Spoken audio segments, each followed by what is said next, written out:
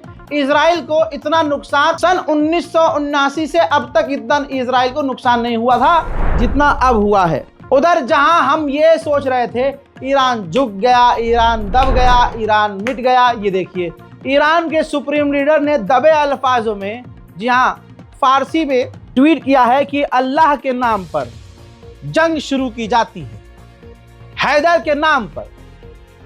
जी हाँ, हैदर यानी हजरत अली, उनके नाम पर जंग शुरू की जाती है। और हजरत अली खैबर की जंग से लौटे थे अपनी जुल्फकार के साथ, यानी खैबर का दरवाजा दिखाया है हजरत अली खैबर का दर उखाड़ने के लिए। वो जंग भी जो है यहूदियों से थी और उस जंग में इस्लाम की क्या जीत हुई थी वो दुनिया देख रही है। उसी को कोट किया है खामनाई ने। इसके बाद ईरान के समर्थकों में हिम्मत है कि हाँ, अगर लीडर लड़ने को तैयार है तो फिर चाहे हम मारे जाएं, लड़ेंगे। मेरे दोस्तों, डिटेल रिपोर्ट दी है मैंने आपको, जो जो चीज़ें आपको पता नहीं थी वो भी बताई हैं और जो होने वाली हैं वो भी बताई हैं। अंधभक्तों की औकात भी इसमें दिखाई है। इस रिपोर्ट को शेयर कीजिए, दुआ में याद रखिए और हमारा चैनल रज़ाग्राफी अनस्क्रिप्टेड सब्सक्राइब कीजिए। जय हिंद।